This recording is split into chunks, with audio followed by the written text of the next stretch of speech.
Seriously, look at that walk cycle. Is it even possible to walk like that without completely falling over? I guess Wizard School teaches you more than just casting spells, it also teaches you how to walk in the most awkward ways possible.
Today in Ancient DOS Games, we're taking a look at Hocus Pocus, one of the simplest scrolling platformer games ever made that helps to prove the point that a game doesn't need to be complex to be fun.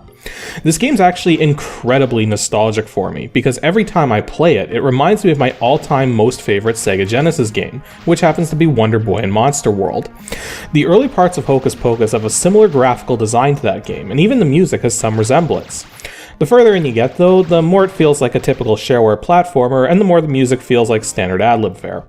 While the game is incredibly repetitive due to its simple nature combined with having 36 levels, it offers unique aesthetics, a couple different difficulty options, and a little bit of replay value in the form of finding all the treasures and completing all the levels under the par time. In fact, because none of the aspects of this game are random, there's a theoretical maximum score for each of the 4 chapters of the story. So it not only panders to the casual platformer fan, but also to the completionist gamer who wants to get the highest scores possible. Basically, there's a lot of ways to approach this game, which is ultimately what's helped it stand the test of time.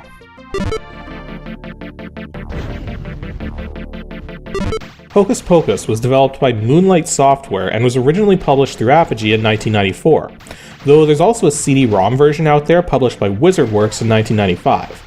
It's a one-player run-and-gun platformer with support for VGA 320x200 256 color graphics and multiple sound and music devices. Though, oddly, despite the large number of sound devices it supports, the PC speaker is not one of them. As for its current release date, it's still shareware, and the registered version can still be acquired as a digital download for $6 from the 3D Realms website at www.3drealms.com. If you want a physical copy, they're kinda hard to find and not that cheap when you do. The cheapest copy I could find was on Amazon for $10, but most tend to go for closer to $30. And just like with a lot of Apogee titles though, the full version doesn't really offer much beyond the shareware version, just a whole bunch more levels with some more graphics to go with them, as well as a trio of new bosses. So if you just want to play the game and don't really care about the whole collecting aspect, then the digital downloads of the shareware and registered versions are definitely your best bet. This game is often considered to have a far more elaborate story than it needs, but it's actually pretty straightforward and written to be rather snarky in case you do decide to read through it.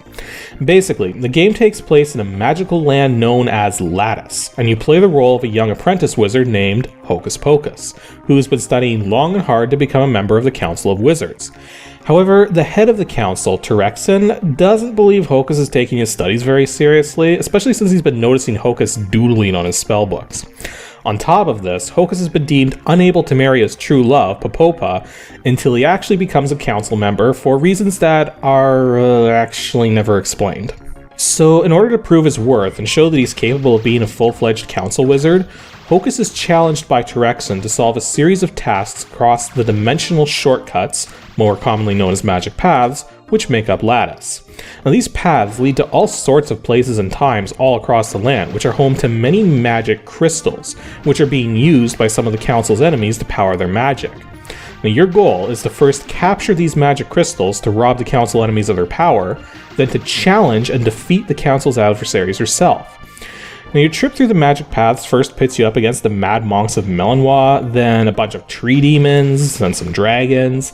Then your final adversary is Trollodon, the ex-head of the council, whose long-standing grudge started over a simple argument about which dish pattern to buy for the council's dining room. As I said, the story in this game is quite snarky and ridiculous, but whatever ties everything together. Before you start playing the game, you have to choose a skill level from choices of easy, moderate, and hard. The only thing this selection does is affect how many hits everything can take. On moderate skill, everything takes a normal number of hits to go down, typically 4 unless it's a boss. Easy is 50% less hits, and hard is 50% more hits.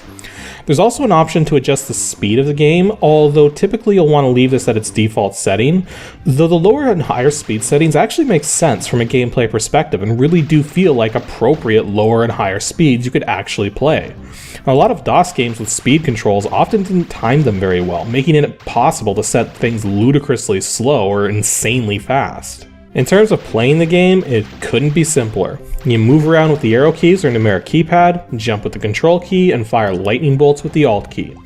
You also have the ability to shoot straight up by holding up while firing, or you can also look up and down by holding the up or down arrow keys for a moment. Pressing up can also be used to toggle switches and talk to Terexin if he's nearby, and later in the game you'll use the up and down arrows to move elevator platforms up or down at will.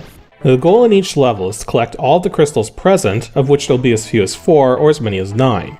The instant you collect the last crystal, the level ends, so when going for high scores, it's often a good idea to scout the level out fairly well before grabbing the last crystal. In fact, there's some other strategies to keep in mind too when it comes to this thing.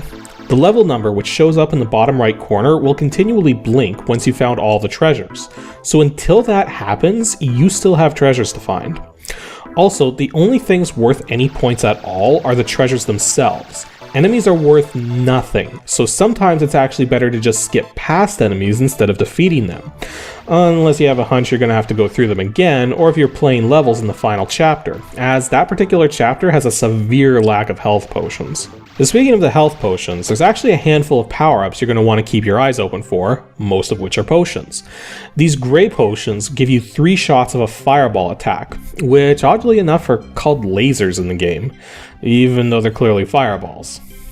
In any case, these fireballs will instantly kill anything they touch, and can only be stopped by the screen edge or walls. I should also point out that even though you'll never see more than 3 fireballs over your head, you can actually stack more than 3 fireballs at a time if you grab another such potion before exhausting the first one. Another common sight are these special white potions, which will give you some seriously powerful rapid fire for a fair amount of time. Just be careful about collecting the white and gray potions together, since if you have both rapid fire and fireballs, your fireballs will get rapidly fired when you press the fire button down. The orange potions, however, are a bit odd. They give you the ability to jump extremely high, which, doesn't seem that odd, but instead of being a timed effect, each jumping potion only works for a single jump, meaning you need to be extremely certain about where you want to jump when you pick one up. Otherwise, you'll just waste it and may not get another chance. Lastly, there's these special blue potions which function as warps, teleporting you to preset destinations in the level. Now, most of these potions are actually hidden and take you to otherwise inaccessible treasure rooms, although there are a handful of levels where grabbing blue potions is required to progress further in the level.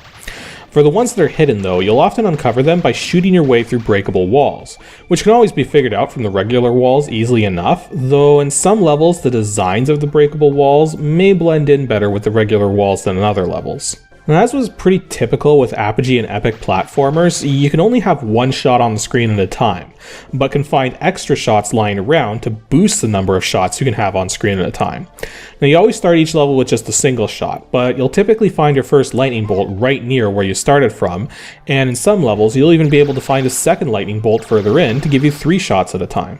The monsters come in many visual flavors, but as far as how they behave, there's not a lot of variety. Monsters will either fly or walk along the ground. Now, the ones that walk along the ground will never step up or down to higher or lower spots, so a good tactic for taking them out is to just stand 1 block lower than them and just blast away. And walking enemies have 3 different basic attacks: running really fast to ram you, firing large, fast-moving pulses of energy, or firing small, slow-moving pulses of energy. Now, the flying enemies also have 3 different basic attacks: moving really fast to ram you, dropping some kind of attack downwards at random angles, or firing slow-moving rocks straight left or straight right with no gravity effect. And the trick is that none of the monsters are spawned in by default, and they're triggered to spawn in simply by moving into a specific spot. And since enemies aren't worth any points, you can sometimes avoid spawning them in by jumping over the triggers for them, though oftentimes these triggers are in exactly the wrong spot to be avoidable.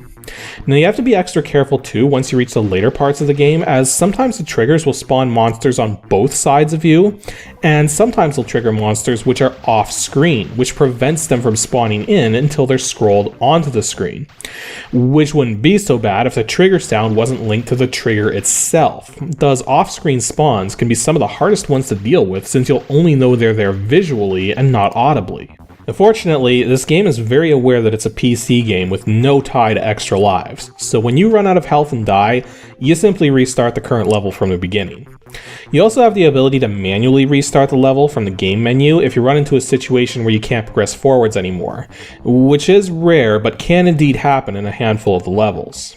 And actually, speaking of quirks like that, there are some odd bugs I noticed as I was going through the game this time around. For starters, power-ups will occasionally give you stuff that they shouldn't. For example, at one point, I got fireballs from a health potion. Or much more telling is this spot right at the start of a particular level where you need to throw some switches to get a silver key. But then I grabbed my first item to the left and got both the silver and gold keys instantly. Suffice to say, this stuff wasn't supposed to happen, but at least it doesn't break the game, really. Also, the game does indeed have built-in joystick support, which works fairly well and requires no calibration, which, as I've mentioned before, is an impressive feat in any DOS game, but it has a fatal flaw. There's a delay of a full frame of gameplay when using the joystick. I know that doesn't sound like much, but when your frame rate is only 20 frames a second, missing a single frame of action is a delay of 0.05 seconds, which in gaming terms can be substantial. Plus, it completely throws off your timing. Thus, if you want to play this game with a joystick or gamepad, it's actually smarter to use DOSBox's key mapper to map all the keyboard keys to joystick functions and skip on the game's internal joystick support. Now, speaking of timing, one thing that's really nice about the keyboard controls is not just how extremely responsive they are, but the fact that you can actually queue up your jumps. Now, if you jump into the air, release the jump button and hold it down again, the instant you land, you will immediately jump again. Or if you prepare to do that but let go of the jump button again before you land, you'll land normally and won't jump a second time. The last thing to talk about really are the switches. Now, most of the time the switches are there to help you progress, as throwing a switch will often trigger solid walls to vanish or appear, providing you with a path to move along. Though there are a handful of exceptions where throwing the wrong switch will make it harder, though not impossible, to progress.